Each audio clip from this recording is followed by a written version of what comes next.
자, 오늘 말씀 제목이 뭐죠? 관심이 없으셔서 안 읽으셨어요. 자, 신앙은 균형이다라는 제목입니다. 여러분, 인생이라고 하는 것은 균형이 있어야 합니다. 우리 인생은 한쪽만 잘한다고 잘 되는 게 아니죠. 우리 삶의 영역이 여러 가지가 있는데 그 여러 가지 하나하나에서 균형을 이룰 때 우리 인생이 더 아름답게 되고 더 건강하게 되는 것입니다. 자, 예를 들어서 공부를 굉장히 잘해요. 공부를 잘하는 것이 필요하지만 공부만 잘하면 안 되죠. 인간관계도 잘해야 되죠. 더불어 더 중요한 것은 인격이에요. 바른 인격이 돼야 바른 그 학문 가운데 자신의 꿈을 향해서 성공할 수 있는 가능성이 높아지는 것 아니겠습니까? 혹은 물질이 필요하긴 하지만 물질만 많이 가졌다고 행복한가요? 결코 그러지 않죠. 우리 주변에 돈 열심히 번다고 가정을 소홀히 여기고 자기 건강도 소홀히 여기고 관계도 소홀히 여겨서 오히려 망가지는 그런 모습을 참 많이 보게 돼요. 이미 깨져버린 그 불균형, 삶의 조화가 깨져버렸기 때문에 비록 물질은 많이 가졌지만 결단코 행복할 수 없는 것입니다. 이런 의미에서 우리 인생에는 균형이 중요합니다. 모든 것이 함께 조화를 이루어서 밸런스를 잘 갖출 때에 우리의 삶이 더 풍요롭게 되고 더 아름답게 된다는 것입니다. 자, 이와 마찬가지로 균형의 중요성은 일상생활에서만 중요한 것이 아니라 거기에만 적용되는 것이 아니라 우리의 영적인 삶에 있어서도 꼭 마찬가지입니다. 하나님의 말씀이 중요하다고 해서 하나님의 말씀만 열심히 공부하고 기도도 하지 않고 찬양도 하지 않고 교제도 하지 않고 섬기지도 않는다면 과연 그런 그리스도인의 삶을 건강하다고 말할 수 있을까? 외형상 보기에는 성경 줄줄 외우고 하나님 말씀 잘 아는 것 같이 보일지 모르지만 깊어 보이는 것처럼 보이지만 사실은 굉장히 삭막한 율법주의에 빠질 위험이 있는 것입니다. 그렇다고 반대로 기도가 중요하다고 해서 1년 365일 주구장창 기도만 한다고 기도원에 들어가고 골방에만 처박히고 산에 가서 기도만 드린다면 이것이 과연 건강한 삶일까요? 절대 그렇지 않습니다. 가정도 돌봐야 돼요. 우리가 사회 안에서 해야 될 역할도 마땅히 감당을 잘 해야 하는 것입니다. 이런 면에서 우리 그리스도인의 삶이라고 하는 것은 모든 영역에서 균형을 잡고 조화를 이룰 때 하나님이 축복할 수 있는 아름다운 삶의 열매를 맺을 수가 있는 것입니다. 자, 오늘 하나님의 말씀 본문을 보시면 바로 이와 같은 균형의 중요성을 강조하면서 하나님께서 모세를 통해서 우리에게 권면하시는 내용이 오늘 본문 말씀입니다. 자, 32절을 한번 볼까요? 자, 같이 한번 읽습니다. 시작. 그런즉 너희 하나님 여호와께서 너에게 명령하신 대로 너희는 삼가 행하여 좌로나 우로나 치우치지 말고라고 이야기했어요. 여러분, 여기에서 좌로나 우로나 치우치지 말라고 한 것은 신중을 기해서 중심을 잘 잡고 균형을 이루는 삶을 살라, 그런 뜻입니다. 여러분 아시는 것처럼 신명기라는 책이 뭐죠? 가나안 땅 입성하기 전에 하나님께서 모압 평지에서 하나님께서 세계의 큰 설교문 가운데 이스라엘 광야 40년을 마감하면서 하나님께서 모세를 통해 주신 말씀의 내용이 신명기죠. 그런데 하나님께서 이제 가나안 땅, 약속의 땅, 가나안 대로 땅에 입성하기 전에 바로 그 앞에 입구에 와 있는 이스라엘에게 하필이면 수많은 말씀이 있는데 균형에 대해서 지금 말씀하고 있어요. 균형이요. 실제로 신명기서를 공부해 보시면 균형에 대해서 한 번만 이야기하는 것이 아니고 신명기 17장 20절에도 좌로나 우로나 치우치지 말라라는 말씀이 나와요. 28장 14절에도 좌로나 우로나 치우치지 말라라는 말씀이 나와요. 심지어는 여호수아 1장 7절에도 보면 요단강만 건너면 가나안 땅에 입성할 이 여호수아 장군에게 하나님께서 동일한 말씀을 하세요. 우리 한번 읽어볼까요? 시작. 오직 강하고 극히 담대하여 나의 종 모세가 내게 명령한 그 율법을 다 지켜 행하고 우로나 좌로나 치우치지 말라. 그리하면 어디로 가든지 형통하리니, 그렇게 말씀했어요. 좌로나 우로나 치우치지 말라. 그리하면 어디로 가든지 형통하리라고 말씀하셨어요. 여러분, 왜 하나님께서는 하나님 백성에게 그들이 가나안 땅에 정착하기도 전에 이렇게 균형의 소중함에 대해서 거듭거듭해서 당부하셨을까요? 그것은 무엇보다도 하나님께서 그 백성을 사랑하셨기 때문에. 쉽게 그 땅에 들어가면 이스라엘이 동화될 거거든요. 쉽게 그 땅의 문화에 휩쓸릴 거거든요. 쉽게 균형이 깨지고 마는 연약한 죄의 속성을 가진 그 백성임을 너무 잘 아셨기 때문에 하나님은 그들이 가나안 땅에 들어가기 전에 입구에서 먼저 치우치지 않는 삶을 잘 살아야 돼. 균형 있는 삶 살아야 돼. 하나님 앞에서 건강한 삶을 너희들은 그래야 살 수 있어 라고 말씀해 주신 겁니다. 오늘 여러분과 저의 삶도 꼭 마찬가지예요. 우리가 사는 이 세상 어떻죠? 우리가 신앙생활 교회에서만 하는 게 아니잖아요. 바깥의 세상에서도 살잖아요. 직장에서도 우리가 신앙생활을 하지 않습니까? 얼마나 현란한 세속 문화가 있어요. 강력해요. 세속 문화요, 너무너무 강력해요. 영향력이 대단합니다. 그래서 자칫하면 균형을 상실하게 되고 깨어지기 쉬운 이 시대가 바로 우리가 사는 시대예요. 만약 우리가 하나님 말씀 안에서 좌로나 우로나 치우치지 않는 균형 잡힌 삶을 살지 아니하면 순식간에 타락해요. 순식간에 떠내려갑니다. 나도 모르는 사이에 떠내려가요. 이런 면에서 오늘 여러분과 제가 균형을 추구하는 것 굉장히 중요합니다. 그래서 균형이라고 하는 말은 육체적인 균형만 얘기할까요? 아니요. 정서적인 이 심령의 균형만 얘기할까요? 아니요. 영적인 균형만 얘기할까요? 아니요. 이 세 가지 전체적인 것, 종합적인 균형을 말씀하는 거예요. 자, 그래서 요한 3서 1장 2절에 이렇게 말씀하세요. 이걸 잘 해석하셔야 되는데, 자, 읽습니다. 같이 시작. 사랑하는 자여, 내 영혼이 잘됨같이 내가 범사에 잘되고 강건하기를 내가 간구하노라. 그렇게 말씀하셨어요. 여기 보면 내 영혼이 잘됨같이 하니까 영혼만 얘기하신 걸로 생각하는데 그렇지 않아요. 이 말씀은 사도 요한이 영혼의 잘됨만 강조하는 것이 아니라 내 영혼이 잘 되는 것처럼 모든 범사가 잘 되어지고 심지어 육체의 강건함까지 갖추게 될 때 전인격적인 축복의 삶이 가능하다. 그렇게 말씀하고 있어요. 자, 이런 면에서 오늘 여러분과 제가 정말 그리스도 안에서, 예수 안에서 그리스도인의 삶을 잘 추구해 나갈 때에 우리 인생의 균형을 바로잡고 하나님 기뻐하실 건강한 열매를 맺고 살게 된다는 사실이에요. 자, 오늘 말씀을 통해서 자, 그러면 우리가 어떻게 할 때 비뚤어지지 아니하고 비뚤어지기 쉬운 이 시대 가운데 삶의 균형을 잘 잡고 하나님 앞에 건강한 삶 살아낼 수 있을까? 본문을 통해서 좀 보겠습니다. 자, 첫 번째로 따라할까요? 영적 중심축이 바로 돼야 한다. 뭐가 돼야 된다고요? 영적인 중심축이에요. 자, 우리 31절을 한번 다시 읽습니다. 31절이요. 자, 시작. 너는 여기 내 곁에 서 있으라. 내가 모든 명령과 규례와 법도를 내게 이르리니 너는 그것을 그들에게 가르쳐서 내가 그들에게 기업으로 주는 땅에서 그들에게 이것을 행하게 하라 하셨나니. 이걸 한마디로 얘기하면 영적 중심축을 잘 세워야 된다, 그런 얘기예요. 우리의 영적인 중심축이 바로 될 때 균형을 잡을 수가 있습니다. 여러분, 그러면 우리 삶에 있어서 영적 중심축이 뭘까요? 오늘 하나님의 말씀이 영적 중심축을 얘기하는데 영적 중심축이 뭘까요? 영적 중심축은 한마디로 얘기하면 하나님이 우리의 영적 중심축이에요. 하나님은 우리의 삶의 센터예요. 중심이에요. 오늘 여러분들이 하나님과의 관계가 바로 돼야지, 하나님과의 관계가 흐트러지면 아무리 많은 것을 갖추어도요, 물질을 갖추어도, 건강을 갖추어도, 내가 좋은 직장을 갖추어도, 내 가정이 든든히 서도 여러분, 그거는 시간 문제지 언젠가는 다 흐트러져요. 다른 모든 삶도 흔들리게 된다는 것입니다. 그러나 하나님 중심축이 바로 돼 있으면 여러분, 시간 문제요, 가정이 바로 서요.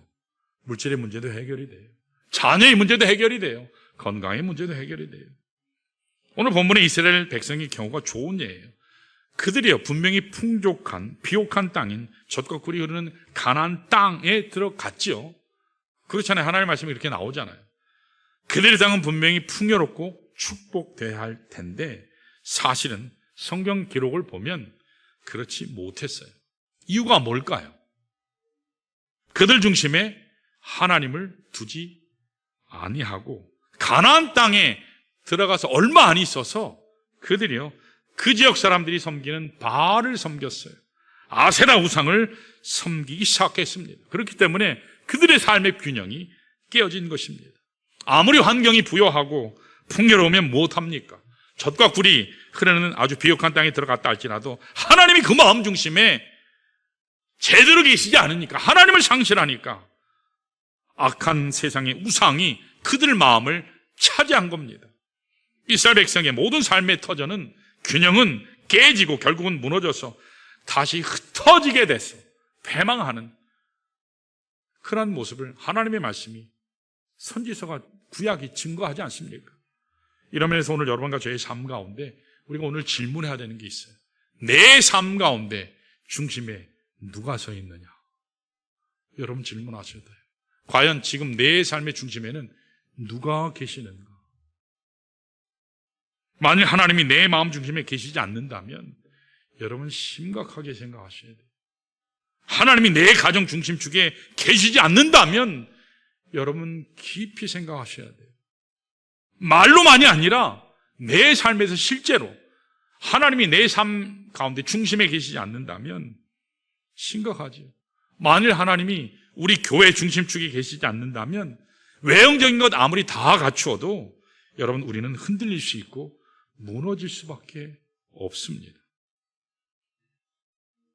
구약 성경에 보면 겉으로는 굉장히 많은 것을 갖추었는데 이 한 가지 사실을 갖추지 못했기 때문에 무너졌던 좋은 예가 있어요. 그게 뭐냐면, 그게 누구냐면 사울 왕의 경우라고 할 수 있습니다. 여러분 사울 왕 하면 뭐 시원찮게 생각하시는데 사울 왕의 초기 시대에는 대단한 사람이었어요. 여러분 아시는 대로 사울 왕은 외형상 볼 때요, 참 갖춘 것이 많았던, 잘 갖춰진 인생처럼 보입니다. 먼저는요, 그 얼굴이 참 잘생겼다고 나와요.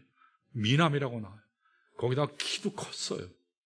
말로만 미남이 아니라 진짜 핸섬했어요. 키 큰 사람이었습니다. 누가 봐도, 멀리서 봐도 와, 참 잘생겼다, 참 잘났다, 미남이었습니다. 그런 것이 사울 왕이었어요. 두 번째로 그는 집안도 좋았어요. 왜냐하면 베냐민 지파 출신이지 않습니까? 야곱이 가장 사랑했던 라헬에게서 태어났던 그 베냐민, 얼마나 사랑받고, 비록 숫자는 작긴 했지만 가장 존귀하게 쓰임받았던 베냐민 지파 출신이었어요. 또 이에 더해서 세 번째로는 그는 능력도 뛰어났어요. 여러분, 타락하기 전까지 사울 왕은 블레셋과 싸웠다 하면 이겼어요. 패배한 적이 없어요. 전쟁을 잘했어요. 능력이 뛰어났습니다. 언제나 승리하는 아주 막강한 지도력을 가진 능력이 많은 사람이었어요. 그렇기 때문에 그는 이스라엘 초대 왕으로 등극하게 되고, 객관적인 차원에서 보면 가장 앞선 사람, 가장 성공적인 사람처럼 보였어요. 그러나 이와 같이 객관적으로 모든 것을 갖춘 것처럼 보였지만 결정적인 한 가지 부족한 게 있었어요. 그것이 뭐였죠? 그 마음 중심에 하나님이 계시지 않았어요. 하나님이 계시지 않았어요. 하나님이 그 마음 중심에서 떠나 있게 되자 그는 하나님 말씀에 순종하지 않습니다. 오히려 그 마음대로, 자기 마음대로 전리품을 가져오고 하나님을 모독해요. 하나님이 안 돼, 내가 너와 함께 가지 않을 거야, 우기고 갔는데 더 저주가 뭐요? 승리를 해버려요. 성공을 해버려요. 하나님 없이도 되네? 잘못된 확신에 서게 됩니다. 길갈에 자기 기념비를 세우지 않습니까? 그러면서 하나님의 영광을 자기가 차지해요. 엄청난 우를 범합니다. 이와 같이 그 중심부에 하나님이 계시지 아니하고 자기 욕심과 이기심이 그 자리에 대신 차지하게 되자 사울의 인생이 어떻게 되죠? 균형이 깨지기 시작했어요. 우왕좌왕하기 시작했습니다. 정신이 혼미하게 됐어요. 그래서 악령이 그를 지배했습니다. 무고한 다윗을 그토록 죽이려고 발악했어요. 여러분, 다윗은 누구죠? 사위예요, 사위. 사울의 사위입니다. 어떻게 보면 아들이라 할 수도 있죠. 이 다윗에 대한 열등감, 시기심, 미움, 분노에 사로잡혀서 오늘로 말하면 정신 이상자, 미치광이 같이 살다가 마지막에는 비참한 죽음, 온몸이 토막나서 죽잖아요. 사랑하는 여러분, 오늘 우리 인생이라고 하는 것은 중심축이 무너져버리면 모든 것이 다 무너진다는 사실, 여러분 기억하시기 바랍니다. 그 중심축은 누구요? 하나님이에요. 하나님이라고 하는 중심축이 무너지게 되면 마음의 균형도 깨져요. 관계성의 균형도 깨집니다. 심지어는 육체의 건강마저도 깨져요. 비참하게 삶이 전락할 수 있다는 겁니다. 여러분, 마음 중심에 정말 하나님이 계시는가? 손을 얹고 확인하셔야 돼요. 자, 우리 손 얹고 확인해 볼까요? 옆에 있는 분에게 묻지 마시고 본인에게 물으셔야 돼요. 내 마음 중심에 하나님이 계시는가? 물으세요. 나는 과연 내 마음 중심부에 지금 하나님이 계시는가? 습관적으로 그냥 여기 앉아 있는 것만 아닌가? 지금 내 마음 중심에 내 주위에 하나님이 임재하셔서 정말 영광 받으시나? 여러분, 물으시기 바라요. 인생의 균형의 첫 번째는 하나님이에요. 하나님이 빠져버리면 여러분 다 얻고도 다 잃는 것입니다. 자, 두 번째로 따라할까요? 균형 있는 삶을 살려면 두 번째, 말씀의 다림줄이 필요하다. 다시요, 시작. 말씀의 다림줄이 필요하다. 제가 다림줄이라고 하니까 우리 이 이야기를 들어보지 못한 세대들은 다림인가? 이렇게 생각할 수도 있어요. 다리미가 아니라 다림줄이에요. 건축하는 분들은 잘 알아요. 건축을 할 때 벽이 똑바로 잘 올라갔는지, 이게 각도가 맞는지 저 위에서 줄을 이렇게 내려서 재는 것을 다림줄이라고 그러거든요. 특별히 구약성경 아모스 7장 7절에 이 말씀이 잘 나와요. 아모스가 환상 중에 하나님이 다림줄을 들고 계시는 환상을 보게 되죠. 그 당시 이스라엘 백성은 자기 나름대로 하나님 잘 섬긴다고 착각했어요. 자기 나름대로 담을 쌓았어요. 자기 나름대로 벽을 열심히 쌓았어요. 다시 말해서 자기들의 성공의 담, 물질적인 성공의 담, 정치적인 성공의 담, 가문적인 성공의 담, 개인적인 성공의 담을 열심히 쌓았어요. 사회적으로, 정치적으로, 경제적으로 부했기 때문에 자기들 나름대로 벽을 높이 쌓았어요. 이것이 진짜 성공 아닌가? 그렇게 생각했어요. 그러나 그들에게는 하나님이 계시지 않았어요. 더군다나 하나님께서는 다림줄을 가지고 그들이 세워놓은 벽 앞에 다림줄을 이렇게 내려놓으셨어요. 그랬더니 결과가 어땠을까요? 자기들은 똑바로 세웠다고 생각했는데, 바로 사는 줄 알았는데 하나님 말씀의 다림줄 앞에 딱 서보니까 삐뚤어져 있어요. 기울어져 있어요. 그것을 발견한 것입니다. 이것이 그 당시 이스라엘 백성의 영적인 상태였어요. 여러분, 오늘 여러분과 저는 어떨까요? 이게 남 얘기일까요? 아니요, 오늘 우리들의 얘기예요. 목회자들하고 교제해보면 우리 젊은 목회자들하고 연세 드신 목회자들, 저보다 정말 더 사역을 하시는 이제 60대 중후반 넘어가서 원로 목사님들 되신 분들 교제해보면 원로 목사님들은 그저 하나님 앞에 최선을 다해서 못 사는 것이 죄송스러웠어요. 하나님 앞에 사명대로 내가 더 잘 살았어야 되는데 그런 죄송함, 그것으로 말씀하시는 경우를 많이 봐요. 오직 하나님의 은혜로 여기까지 오게 됐다고. 근데 젊은 목회자들은 아주 그냥 의기충천해서 그래도 내가 열심히 잘 살고 있다고, 열심히 잘하고 있다. 물론 열심히 잘 살지. 스스로 바로 서 있다고 생각해. 여기 이스라엘 백성은 내 생각에는, 내 견지에는 나만큼 잘하는 사람 나와봐. 나 잘하고 있어. 나는 똑바로 잘 살고 있어. 근데 하나님의 기준에는 어땠죠? 삐뚤어져 있어요. 기울어져 있어요. 언제 무너질지 몰라요. 흔히 술 드시는 분이 자랑 삼아 얘기하죠. 아니야, 누가 나만 잡아주면 잘 갈 수 있어. 부축함에도 불구하고 삐뚤삐뚤 가잖아요. 스스로는 바르다고 생각하지만, 나는 똑바로 걷는다고 생각하지만, 잘 서 있다고 생각하지만 하나님의 다림줄에 비춰보면 얼마나 기울어지고 얼마나 비뚤어져 있는지 우리가 다 잘 알지 않습니까? 오늘 하나님 말씀하시는 하나님의 다림줄이 구체적으로 무엇이냐? 본문 32절이에요. 우리 말씀이, 성경이 말씀하는 다림줄이 뭔지 한번 다시 확인해 볼까요? 32절 같이 읽습니다. 시작. 그런즉 너희 하나님 여호와께서 너에게 명령하신 대로 너희는 삼가 행하여 좌로나 우로나 치우치지 말고, 그렇게 말씀하셨거든요. 좌로 치우쳤든지 우로 치우쳤는지를 판별할 수 있는 기준이 뭐라고 얘기하죠? 하나님이 명령하신 것, 다시 얘기해서 하나님의 말씀이라고 얘기해요. 내가 좌로 치우쳤는지 어떻게 한다고요? 하나님의 말씀을 통해서 알아요. 내가 우로치어쳤는지 어떻게 안다고요? 하나님의 말씀을 통해서 하는 거예요.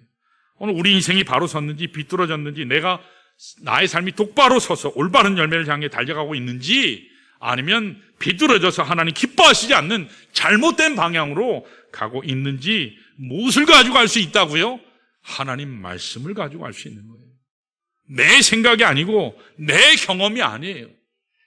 세상적인 지혜가 아니에요. 하나님 말씀입니다. 여러분, 오늘 이 시대를 보면, 우리 대한민국 이 시대를 보면, 하나님 말씀에 다림줄로 딱 비춰보면 우리 대한민국은 어떨까요? 특별히 한국교회는 어떨까요? 우리 교회는 어떨까요? 우리 생각에 잘 사나요? 우리 생각에 우리 대한민국은 잘 가고 있나요? 한국교회는 잘 가고 있나요? 우리 교회는 잘 가고 있나요? 우리 생각에는 잘 사는 시대 같고 화려하게 사는 시대처럼 보이지만, 사실은 얼마나 비둔 가치관으로 이 나라가 충만했는지 몰라요. 여러분, 한번 볼까요? 이 시대, 과거에는 정말 상상조차 할 수 없었던 법안들이 막 튀어나오고 있어요. 저런 사람이 국회의원이 될 수 있을까 할 만큼 자질 부족인 사람이 얼마나 많은지 몰라요. 잘못된 가치관들이 팽배해서 민족을 위한 것도 부족한 것을 많이 보게 돼요. 백성을 생각하는 것도 참 부족한 것을 많이 보게 돼요. 여러분, 신문이나 TV를 보시면 많이 보도되는 이슈 중에 동성애자들에 대한 얘기 많이 나오잖아요. 결혼 이슈에 대해서, 또 차별금지법에 대해서 많이 나오잖아요. 여러분, 20, 30년만 해도 동성애 결혼한다는 거 상상이 됐나요? 이거 큰일 날 일이죠. 해도 숨어서 했어요. 공개적으로 당당하지 않았어요. 근데 지금은 아예 많은 나라들이 합법화시켰거든요. 자, 여러분, LGBTQ라는 게 있거든요. LGBTQ라고 하는 게 있거든요. 이게 뭐냐? 약자예요. LGBTQ. 여러분들이 상식적으로는 아셔야 돼요. 에이, 내가 뭐 이 나이에 압니까? 80 넘어서 아예 몰라요. 아니, 아셔야 돼요. 이건 지금 온 세상에 대한민국을 휩쓸고 온 유럽과 미국과 세상을 휩쓰는 굉장히 아주 악한 내용들이거든요. L은 레즈비언의 약자예요. 여자들끼리 섹스하는 거예요. 게이는요, G는 게이의 약자죠. LG 그 삼성하고 있는 그 LG 아니고, 이 LG 할 때 그 앞에 레즈비언, 게이를 얘기하는 거예요. 게이는 남자끼리 섹스하는 거예요. 양성애자는 뭐냐? 바이섹슈얼이라고 하는데, 이거는 바이는 여자도 남자도 다 성관계를 갖는 거예요. 그게 B의 약자예요. LGB. 그리고 T는 트랜스젠더예요. 여러분, 옛날에는 이 섹스라고 하는 것이 성행위를 얘기하기도 하지만 생물학적 성을 얘기하거든요. 근데 젠더라는 말로 지금 바뀌었어요. 젠더라는 말은 뭐냐면, 요새 사람들은 자기의 성의 정체성을 내가 결정할 수 있다라고 얘기해요. 성의 정체성을 내가 결정할 수 있다라고 생각해요. 미국의 캘리포니아나 조지아는 그래도 좀 덜한데, 저 서부 쪽으로 가보면, 또 동부의 저 위쪽으로 가보면 이게 화장실이 3개가 있어요. 남자 화장실, 여자 화장실, 아무나 들어가는 화장실. 성 정체성이라고 하는 것이 뭐냐면, 트랜스젠더는 자기 몸은 남자지만 자기 정체성은 여자다, 여성성을 가지고 있다면 자기는 여자라는 거예요. 그렇게 인정하고 사는 것, 몸을 인정하지 못해서 아예 몸을 바꾸는 사람이 있어요. 여자인데 남자 몸으로, 남자인데 여자 몸으로. 그건 트랜스젠더라고 그렇게 얘기해요. 퀴어라고 하는 것은 특별히 이 성 정체성에 대해서 확실하지 않기 때문에, 나는 남자지만 여성성을 가졌으면 여자라는 거예요. 나는 여자의 몸을 가졌지만 남자면 남자라는 거예요. 그런데 그 법안을 우리 진보당인가 어떤 누구 국회의원도 제출했잖아요. 미국에는 이 법이 통과됐어요. 그래서 몸은 남자인데 자기는 여성성을 가지고 있기 때문에 어디로 들어갈까요? 여자 화장실 들어가요. 그런 화장실 없습니다. 근데 그 대신 그들이 들어가는 이 화장실이 또 따로 있거든요. 기겁을 할 일이죠. 이게 학교에서도 생겨요. 근데 이게 미국의 얘기만이 되는 것이냐? 아니요. 우리나라에서도 곧 일어날 수 있어요. 미국에 가면 이 결혼식을 하잖아요. 우리 11월 8일에 우리 조성아 형제하고 장효연 자매는 목사님이 주례해 주세요. 또 저에게 주례를 부탁을 했어요. 근데 만약에 소마 형제 시험에 안 드니까 얘기하는 거예요. 소마 형제가 게이예요. 예를 들어서. 절대로 그렇지 없지만 게이인데 둘이 와가지고 목사님 우리 너무 사랑하니까 저 결혼 주례해달라고. 그럼 어떻게 되죠? 제가 목사님 아파트도 사드리고요, 자동차도 사드리고요, 저희 교회 뭐 재정기 문제 제가 다 해결할게요. 막 그런 제안까지 하면서 하게 되면 제가 할까요? 아니 왜 대답을 안 하세요? 목사님 아무리 봐도 할 것 같아요. 몰래. 절대로 안 하죠. 근데 만약에 미국에는 이제 목사님들이 신부님들이 결혼 주례를 해요. 미국에는 개인이 가서 결혼 혼인신고한다고 되는 게 아니에요. 결혼 증서가 있어야 혼인신고를 할 수 있어요. 근데 그 결혼 신고에 결혼 예식서에 혼인 그거 하기 전에 결혼 증명서가 있거든요. 그 사인을 목사 아니면 신부가 해줘야 돼요. 그 라이센스는 목사나 신부가 많이 가지고 있거든요. 대부분 다. 그래서 반드시 목사님 아니면 신부님에게 가야 돼요. 근데 만약에 소마 형제가 게이가 돼서 왔어요. 주례해달래요. 근데 제가 자네는 게이기 때문에 내가 동성애자이기 때문에 못해줘. 그럼 미국의 경우는 어떻게 될까요? 소마 형제가 열받았어요. 그래가지고 저를 고발 고소하고 소송까지 했어요. 그럼 제가 어떻게 될까요? 어떻게 될까요? 감옥 가요. 미국에는 이 법안이 통과되어 있거든요. 감옥 가요. 그래서 많은 목회자들이 모여서 뭐라 그랬냐면 목사님 우리 지혜롭게 삽시다. 예를 들어서 게이든지 레즈비언든지 동성애자들이 와서 목사님 주례해 주세요. 그러면 네가 동성애자이기 때문에 결혼 주례 못한다 이렇게 얘기하면 안 되고 오늘 내가 시간이 없다.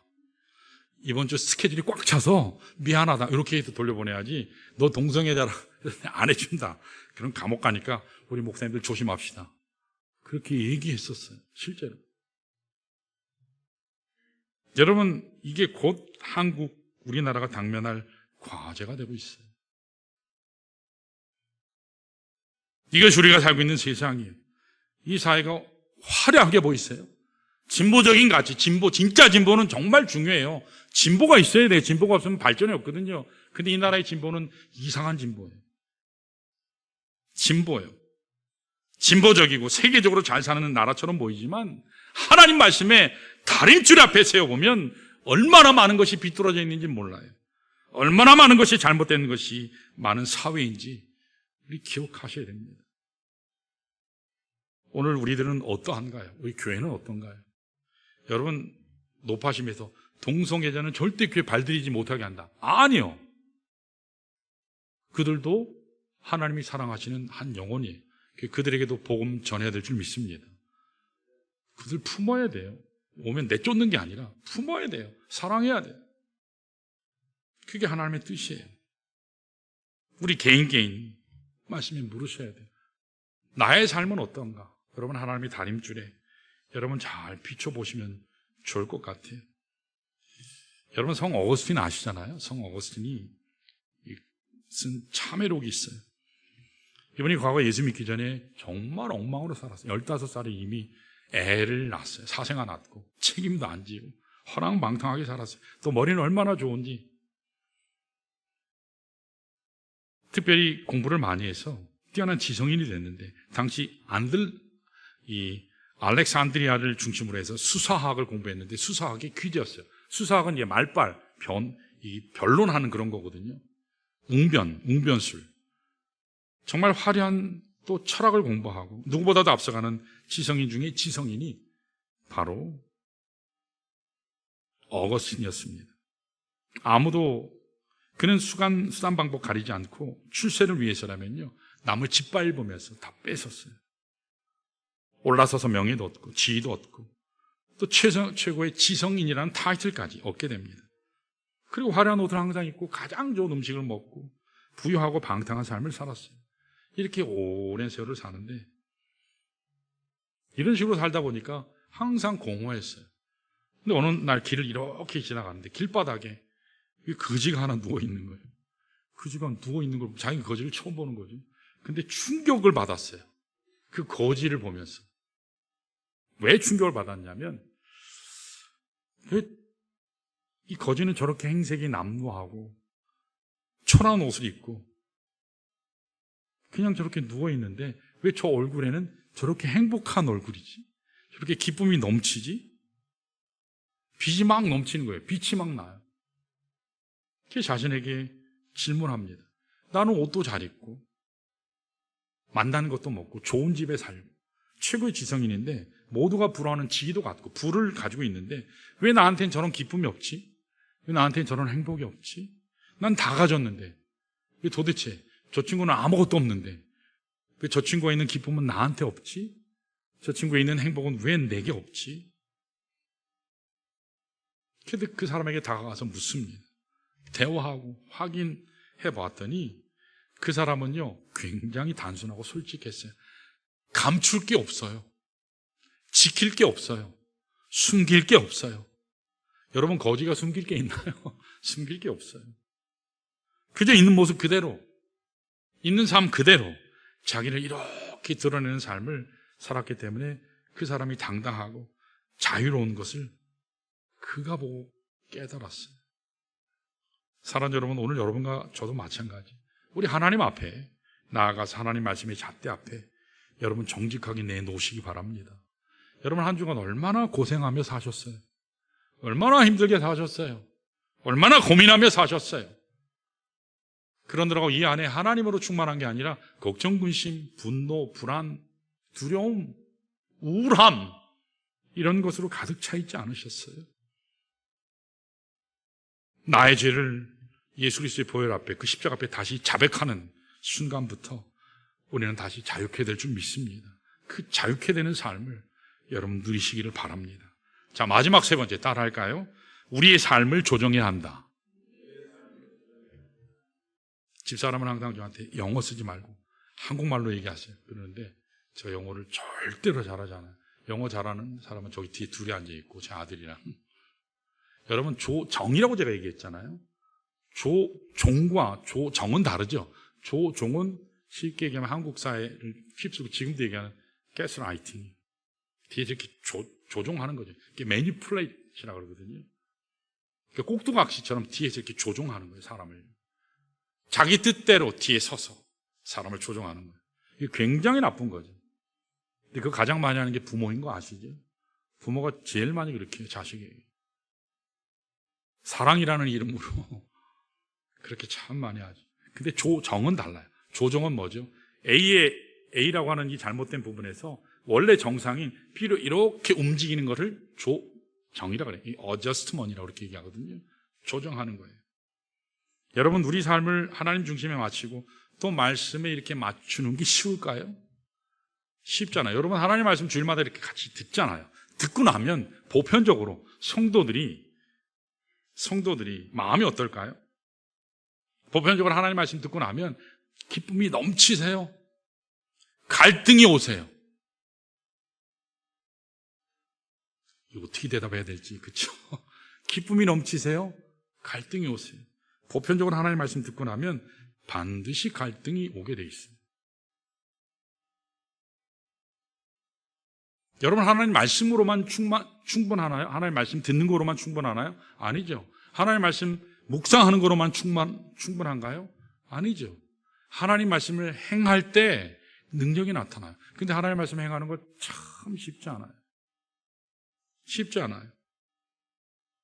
하나님 말씀 듣고 나면 보편적으로 성도들은 갈등하게 돼 있어요. 왜 그럴까요? 내가 아는데 못하고 있거든요.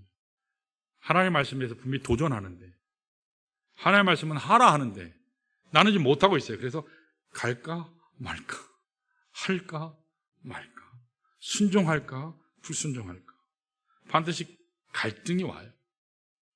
이 갈등의 과정을 내가 마음속에 겪으면서 내가 마음속에 고민은 많이 했지만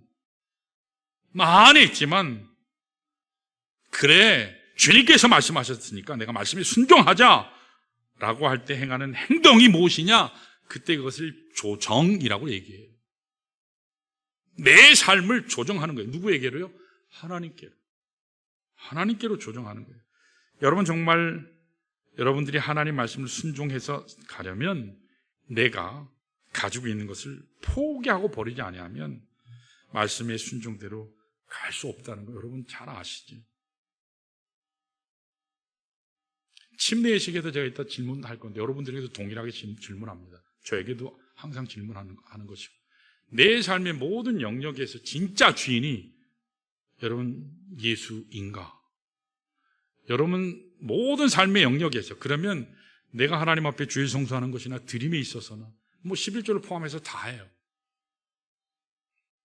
이 모든 것이 재능도 드리고 내 마음을 전심을 다해 드리는 것 이건요 되게 돼요. 그런데 우리가 전 영역의 삶에서 다 주이면 좋은데 그게 되든가요? 참 어려워. 어떤 영역은 안 돼요.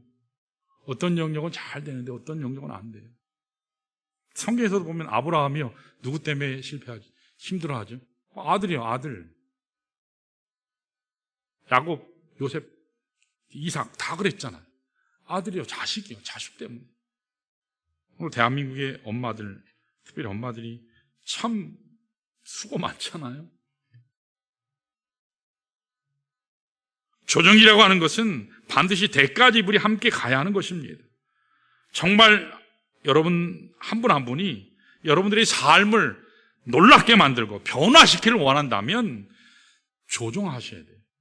나는 변화되고 싶은데 놀라운 삶은 살고 싶은데 조정은 하긴 싫어요. 그러면 어떻게 될까요? 항상 똑같아요. 듣고 마는 거예요. 듣고 마는 거예요. 우리 옛날에 그 사자성어 있죠. 소 귀에 얘기한다고 우이독경이라고 그랬잖아요. 소는 말하면 알아듣나요? 못 알아들어요. 여러분 하나님 성령이 우리 안에 임하신 줄로 믿습니다. 성령의 세미한 음성을 들으셔야 돼요. 그 말씀에 순종하면 하나님께서 축복하세요. 하나님이 축복하세요. 여러분 어떠세요? 신앙생활 하시면서 하나님 저는 겨우겨우 체험받는 삶 살아요. 하나님이 풍성하다 하셨는데 왜 나는 풍성하게 안 주시고 겨우 살게 해주세요. 딱 맞게 해주세요. 아니면 간당간당 항상 꼴깍꼴깍 넘어가게 해주세요. 그러시는 분. 근데 제가 지금까지 경험은 대부분 거의 그래요. 왜 하나님은 꼴깍꼴깍 넘어가게 겨우 주시는지 모르겠다고. 왜 그럴까요? 여러분 사렙다 과부, 사르밧 과부 하나님 앞에 놀랍게 헌신하잖아요. 제가 아까 일부 예배 시간에도 말씀드렸는데 놀랍게 헌신해요. 두로와 시돈 지방, 특별히 시돈 지방은 바알의 본사네요. 바알 섬기는 본사네요. 바알 숭배. 근데 거기에서 하나님의 종을 숨겨주고 가장 좋은 곳으로 가장 좋은 다락방을 내주고 하나님 섬기기로 전향했다는 것. 회심했다고 하는 것은요, 이건 목 내놔야 돼요. 대단한 거죠. 그리고 거기다가 더군다나 하나님의 살아계심을 경험했어요. 매일 하나님의 공급하심을 경험했잖아요. 기름병에 기름이 떨어지지 않았어요. 밀가루통에 밀가루가 떨어지지 않았어요. 매일매일 하나님의 공급하심을 그는 경험했어요. 하나님의 살아계심도 경험하고 하나님의 공급하심도 경험하고. 그런데 우리가 믿는 하나님은 겨우 분복 허락하시는 그 하나님이 아니에요. 겨우 공급받는 수준의 하나님이 아니에요. 하나님 그걸 깨시기 위해서 하나님의 방법으로 더 축복하시기 위해서 재앙이라고 하는 것도 허락하세요. 때때로는. 사르밧 과부의 인생의 목적은 하나님 그저 하나님 잘 섬겨서 내 아들과 오순도순 잘 사는 거 그렇게만 살게 해주세요. 그게 그의 삶의 목적이고 이유였거든요. 물론 하나님을 믿었지만 그의 가장 진정한 큰 목적은 아들이었어요. 아들과의 행복한 삶. 근데 하나님 그걸 깨려고 하신 게 아니거든요. 하나님께서 더 복된 삶 살게 하기 위해서 어떻게 하시죠? 아들을 잠시 데려가셨죠.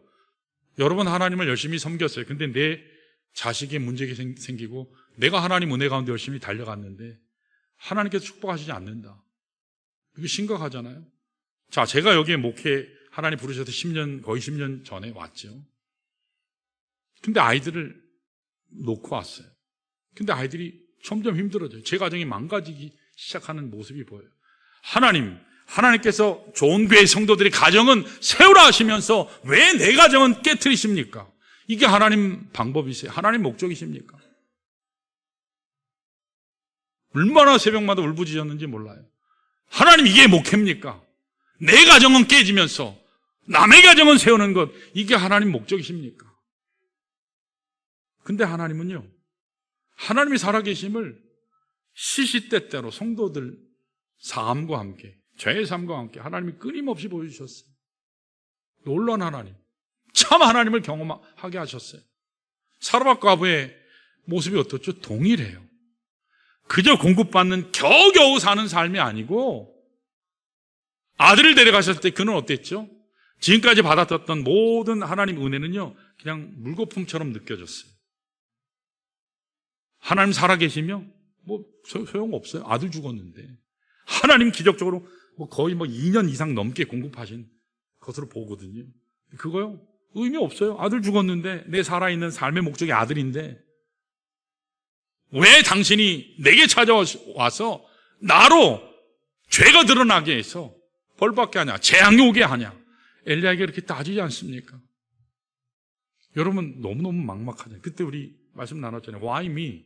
인생 대질문이 생겨요. 왜 하나님, 신앙의 이유가 이겁니까? 이거 이렇게 신앙생활하라고 하나님 우리 부르셨어요? 이렇게 하라고 목사로 부르셨어요? 장로로, 권선 안수집사로 부르셨어요? 아니잖아요. 복 주시려고 하는 거 아니에요. 그래서 제가 말씀드리잖아요. 처음 오신 성도들은 우리 아이들이 미국에 다 있다니까, 와, 여기 교회 목사님에게 사례비 많이 주나 보다. 아니요. 그렇지 않잖아요. 저희 교회는 줄 수 있는 형편이 안 됐어요. 지금도 마찬가지예요. 그런데 하나님이 저희 아이들 셋 대학 졸업했어요. 넷째 왔어요. 그래서 하나님이 주신 게 얼마라고요? 미니멈 8억이에요. 하나님이 주셨어요. 뭔 수로 그렇게 될까요? 끊이지 않고 계속 할 수 있는 게 어떻게 될까요? 여러 가지 어려움도 있었죠, 물론. 근데 하나님이 다 주셨어요. 하나님이 살아계심을 경험하셨어요. 내가 책임진다. 여러분, 사르밧 과부가 그 아들이 죽었을 때 원망했지만 하나님께서 하나님의 종을 통해서 살리셨잖아요. 그랬을 때 그 여인의 고백이 뭐였어요? 내가 드디어 참 하나님을 배웁니다. 여러분, 우리 하나님은 겨우 축복하시는 하나님 아닌 줄로 믿습니다. 삶의 조정을 시키기 위해서 사르밧 과부의 경우에는 강력하게 역사하셨어요. 여러분, 하나님을 크게 보시기 바라요. 환경 뒤에서 역사하시고 문제에 대해서 역사하시는 그 하나님을 크게 바라보시는 주의 백성들로 여러분 더 나아가시기를 주님의 이름으로 축원합니다. 자, 이 시간에 우리 다 같이 일어나셔서 오늘 말씀 기억하면서 나의 마음속에 온전히 우리 이 시간에 주님으로 충만한 그런 시간 되셔서 우리 침례 예식이 축제가 되는 그런 귀한 예식이 되시면 참 좋겠습니다. 나의 마음속에 온전히 우리 1절, 3절, 2절 우리 하나님 앞에 찬양하시고 우리 방대유 집사님 올라오셔서 찬송가 150장, 151장 인도하시겠습니다.